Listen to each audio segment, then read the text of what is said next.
출애굽기 5장은 소명을 받은 모세가 애굽으로 들어가서 자기 동족과 애굽 왕 바로와 그리고 애굽 백성에게 하나님의 뜻을 전하는 말씀입니다. 모세는 하나님의 명대로 바로에게 내 백성을 보내라. Let my people go. 내 백성을 보내. 선포했습니다. 자, 내 백성을 보내라. Let my people go. 이 선포가 바로에게는 내 백성을 억압과 고통에서 풀어주라라는 선포입니다. 그리고 이 명령이 이스라엘 백성에게는 현재 머무는 애굽은 영원히 머물 곳이 아니다. 너희가 영원히 머물 곳이 아니야. 애굽에는 희망이 없어. 광야로 가서 하나님 앞에 절기를 지켜라, 이런 말씀입니다. 자, 출애굽기 6장은 하나님께서 강한 손으로 완악한 바로를 쳐서 이스라엘 백성들을 보내시겠다, 이런 약속의 말씀입니다. 출애굽기 7장부터 10장까지 보면은 9가지 재앙이 나옵니다. 9가지. 이 9가지 재앙은 애굽 백성들이 섬기는 신이에요. 우상이에요. 하나님께서 철저하게 우상을 심판하심을 통해 가지고 여호와 하나님만이 참 하나님이시다, 이것을 그들에게 보여주시는 겁니다. 이 재앙에서 바로는 끝까지 마음이 완악해 가지고 이스라엘 백성들을 보내지 않습니다. 바로 이 바로의 완악한 마음은 하나님 없이 사는 인간들의 모습이에요. 완악한 마음은. 자, 우리는 오늘 말씀에서 하나님께서 예수 그리스도를 보배로운 피로 우리를 구원하신 목적, 그 뜻이 무엇인가? 이것은 하나님 앞에서 예배자로 살도록 구원하셨다. 이것을 마음에 깊이 새겨서 우리의 삶의 현장에서, 가정에서, 직장에서, 대학에서, 우리의 삶의 현장에서 예배자로 살기를 기도합니다. 아멘. 자, 5장 1절에서 23절을 보면은 첫째는 절기를 지키게 하라. 하나님께서 이스라엘 백성들을 애굽에서 출애굽시키시는 근본 목적이 뭔가? 절기를 지키도록 하는 것이다, 이거예요. 자, 1절 읽어볼까요? 시작. 그 후에 모세와 아론은 바로에게 가서 이르되 이스라엘 하나님 여호와께서 이렇게 말씀하시기를 내 백성을 보내라. 그러면 그들이 광야에서 내 앞에 절기를 바로는 이스라엘 백성들을 다른 노예들과 다를 바가 없다, 똑같이 취급하는 거예요. 모세는 그런 바로에게 하나님께서 이스라엘 백성들을 내 백성이다, my people, 나의 백성이다, 부르시면서 그들을 애굽에서 보내서 광야에서 하나님 앞에서 절기를 지키게 하라, 이 말씀을 전합니다. 여기서 절기는 예배를 뜻합니다. 애굽에는 여러 신이 있었습니다. 다양 각종 신이 있었어요. 거기에는 나름대로 예배 형식이 있었습니다. 그러나 하나님은 이스라엘 백성들이 정한 곳에서 드릴 예배가 있으니 그들을 애굽에서 내보내라, 이거예요.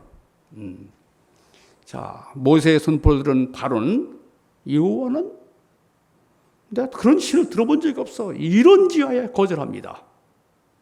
모세는 한마디로 여호와 신 몰라, 안 돼, 이런 바로에게 3절을 보세요. 3절. 다시 한번 하나님께 예배가 얼마나 중요한가, 그 중요성을 상기시키면서 이스라엘 백성들을 떠나게 해달라, 하나님을 섬기게 해달라, 이렇게 또 간청합니다. 자, 모세와 아론은 부드럽게 이야기하지만 그 핵심은 분명합니다. 하나님은 거룩하신 분이다. 뭐라 했어요? 하나님은 걸어가신 분이다. 애굽에서는 예배를 받으실 수 없다. 이거예요. 자, 이 말을 들은 바로는 저것들 게을러서 그래. 안 돼. 더 혹독하게 노동을 이제 시키죠. 예. 그래서 이 바로도 굉장히 지혜로운 사람이에요. 그래가지고 야 어디 손 안 대고 코 풀 수 있는 길이 없는가? 그것이 뭐냐? 제가 혹독하게 훈련시켜가지고 그러면은 스스로 그들이 모세와 아론에게 대들어가지고 모세를 제거할 것이다. 그러면 그로부터는 이제 우리를 애굽으로 보내달라고 하지 않을 것이다. 이렇게 해가지고 혹독하게 그냥 아주 아주 진 이기는 거죠. 예. 그것이 통했어요. 그러자 이스라엘 백성들은 모세를 원망하는 겁니다. 우리를 바로의 뮬물건이 되게 만들었다. 모세를 원망하고 막 불평하잖아요. 예. 근데 지금 이스라엘 백성들의 문제가 뭡니까? 예. 하나님께서 이스라엘 백성들을 애굽으로 내보내고자 하시는 뜻, 하나님을 섬기도록 하는 것, 그 의미와 목적을 알지 못하는 겁니다. 그리고 예배가 얼마나 중요한가, 하나님을 섬기는 것이 얼마나 중요한가, 그걸 알지 못하는 거예요. 예, 여러분들 하나님께 예배를 드린다는 것은 단순히 예배라는 형식에 참여하는 것이 아니에요. 예배는 여러분들 삶의 문제와 직결됩니다. 다시 해볼까요? 예배는 삶에 직결된다. 예. 그리고 사회 전반에 미치는 영향은 엄청난 겁니다, 여러분들. 자, 여러분들 16세기, 17세기에 유럽에서 종교 개혁이 일어났지 않습니까? 바른 예배를 통해서 유럽에 새로운 문명이 도래했습니다, 여러분들. 그렇죠? 정치, 경제, 사회 문제 대변혁이 일어났습니다. 새로운 질서로 개편됐어요. 르네상스, 문해봉이잖아요. 예. 천교도 퓨리터리즘. 그것이 뭡니까? 미국을 세웠지 않습니까? 이처럼 예배는 나 한 사람 바르게 사는 하나님 앞에서 바른 삶. 예, 예배가 뭡니까? 하나님 앞에서 바르게 사는 거예요. 누가 보든 안 보든 하나님 앞에서 하나님께서 지금 나를 보신다. 나를 보고 계신다. 그러면은 이런 삶을 살 때 나 한 사람의 변화뿐만 아니라 가정과 직장과 사회와 또 사회의 민족의 열방에 미친 영향은 엄청난 겁니다.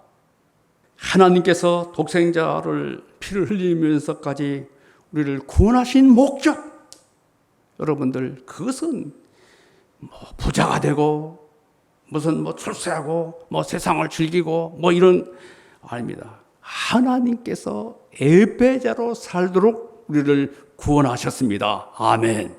네. 이제 우리는 하나님 앞에서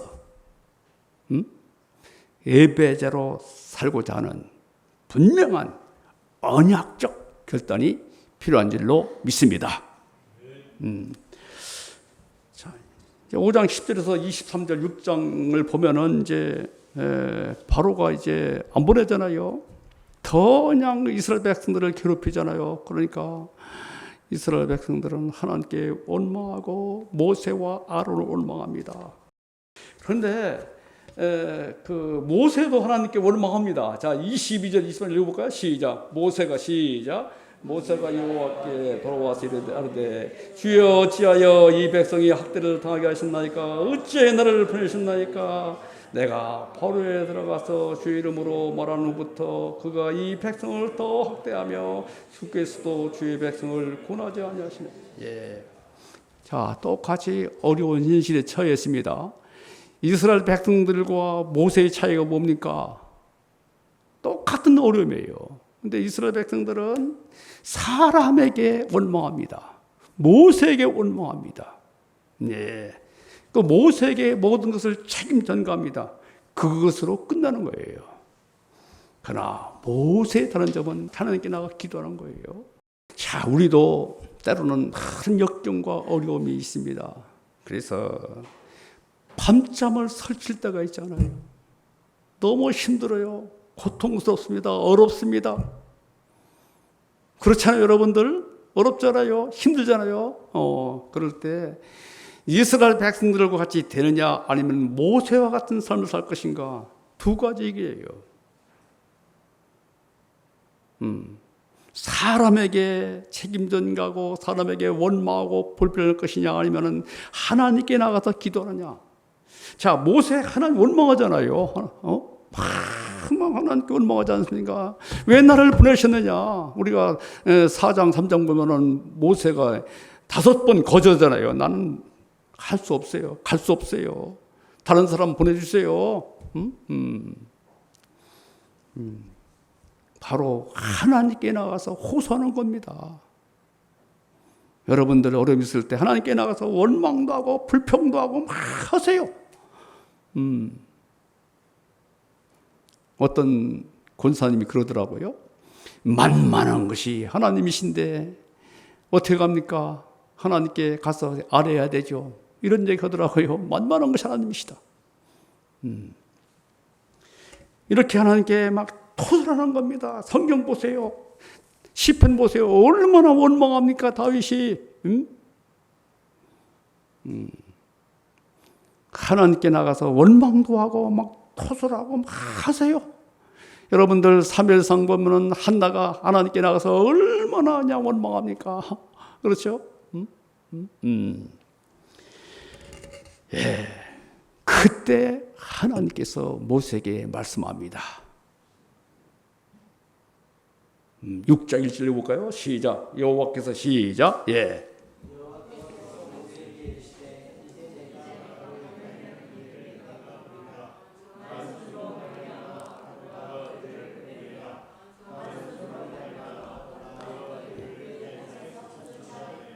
예, 하나님께 기도했을 때 하나님께서 말씀하십니다.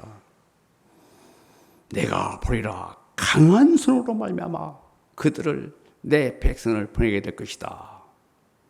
하나님은 강한 손입니다. 따라서 하겠습니다. 하나님은 강한 손이다. 예.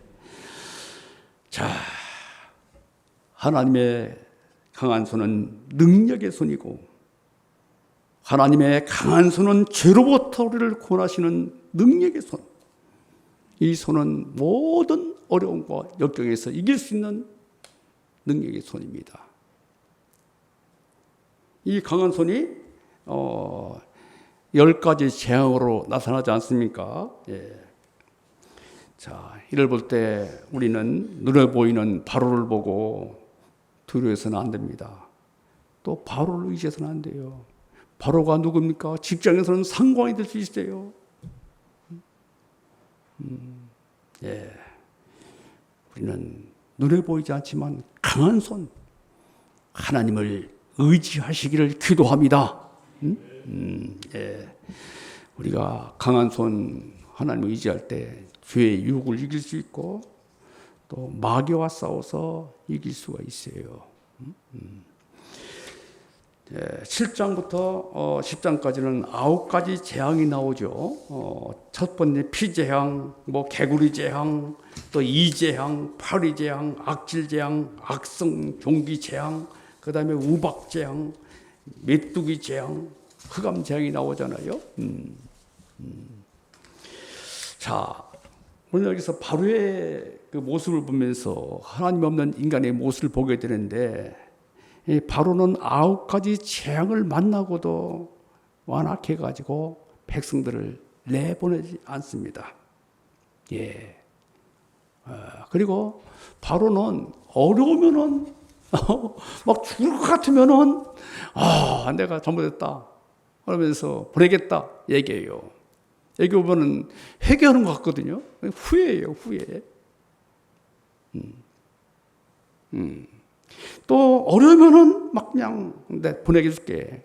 조금 살만하면은 또 완악해집니다. 이것이 바로 하나님 없는 인간의 모습이에요. 모습이에요. 그러면은 왜 바로는 끝까지 완악한가? 그 이유가 뭔가? 첫째는 교만입니다. 교만. 따라서 볼까요? 교만이다. 교만이에요. 교만.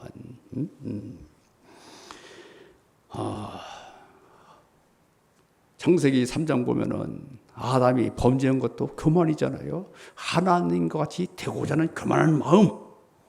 교만. 예. 그러나 성경은 교만은 패망의 앞닥이고 거만은 넘어짐의 앞지라고 했습니다.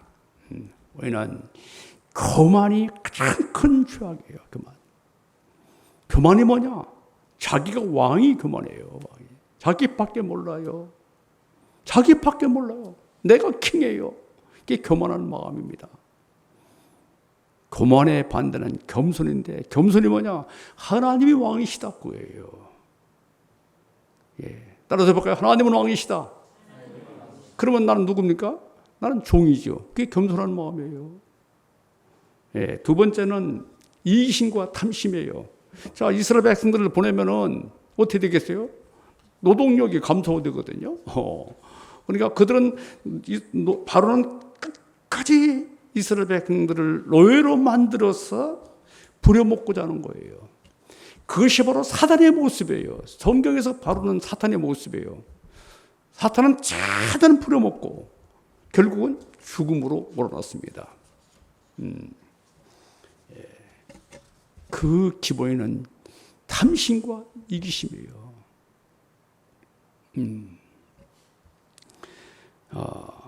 그래서 욕심이 잉태한 게 졸랐고 죄가 장성한 즉 사망한다.